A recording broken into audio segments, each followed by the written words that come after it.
Hi, this is Adam from Small Town Machine Shop. Doing a quick little introduction to the 22-inch reed-prentice lathe and some of the goodies I got with it. Sorting some of the painted parts the guy already gone through. He redid all the surfaces and a machinist was going through it. So he remade a bunch of the parts for it, which is super cool. Just started cleaning the ways a little bit. It's in nice shape. Got a little bit of wear. But, you know, not bad at all. As you can see, it's missing a lot of this stuff. I have it. I have all the parts to it.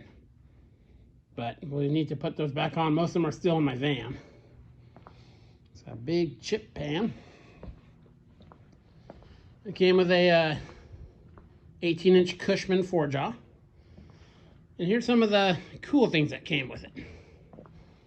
Some of it's pretty standard stuff. Got a big lathe dog, some kind of really reduced shank socket, chuck key. This is the two-way tool post. And here is really, I think it's an Armstrong, I'm not sure. It's pretty stout. Excuse me, boring bar holder. That'll hold up to a pretty good sized boring bar. There's also a straight shank part in there, so you can hold a big cutting tool, I believe. I'm not sure, but I believe. Oh, number 5 to a number 2. Some of the stuff does need some cleanup. A couple bullnose centers with the shanks. Big. The tip's a little rough. Big live center.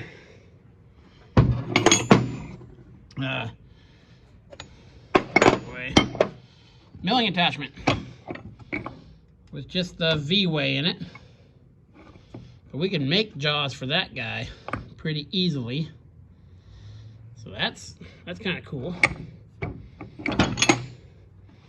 Probably hard to come by. And I have the bottom part for it to hook it up. And you know, standard lantern type tool post. Some milling cutters. Because what's really cool, I've been trying to find some information on it, is this guy. It's a tool post mounted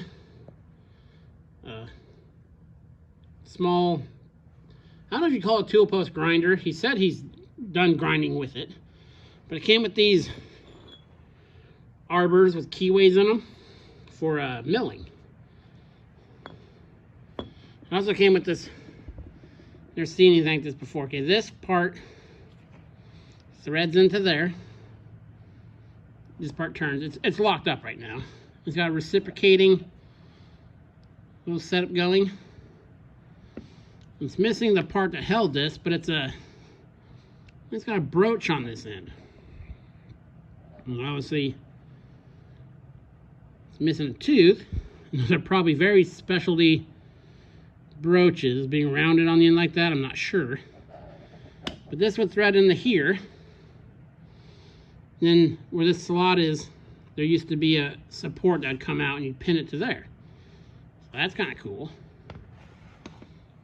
Yeah, and this is a very well made by the Model B. I've tried to find stuff on it. I can't. It does have a dial indicate, or a graduated dial, and it's very accurate. And it's a measuring with it. It doesn't even be cleaned up, obviously. Yeah, you just thread these out. That taper pulls them in there, and they have keyways on them. And there's one that doesn't. That just he used to do grinding with it. So you have a milling machine thing on your tool post. He used it to cut keyways. He did some pump work, and it's for cutting keyways and pump shafts. A very well made item. It's dirty. Needs a cleanup. For any of you guys, this is the only tag I can find on it. Is this Model B. So if any of you guys know any information about this, I've checked the usual sources and can't find nothing. Yeah, very cool. Came with a tailstock. So see, I purchase lays occasionally with the tailstock. And then no steady rest. I actually think it's there. I think we just forgot to load it. It's fine. I'm going to go back and buy some more machines from him in a couple weeks. The overall machine's in very good shape. The carriage is in the back of the van.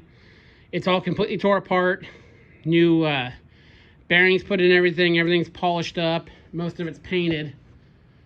The taper attachment's in good shape.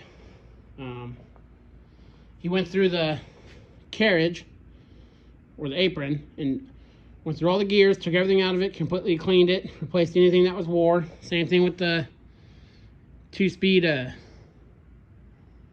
gearbox thing like on the other one. And then the quick change stuff.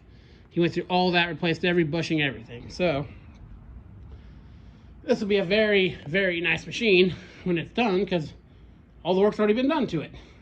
He says he needs more room in his shop. So, some of you are probably wondering what I paid for this lathe. I paid $700 for the lathe and all those goodies, and that's pretty much it. Oh yeah, the motor's been redone too. It's 22 by 120 between centers. So, not bad at all, I don't think. For gearhead lathe this size, that 18-inch Cushman chuck, I would have paid half that for that. So, very cool. This is chain drive like the other. I don't know if all reed-prentices are like that, but mine too are.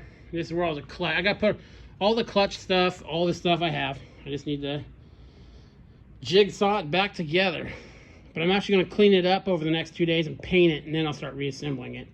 I'm going to lay everything out on the floor, because there's 100 little pieces, and we'll get it put together.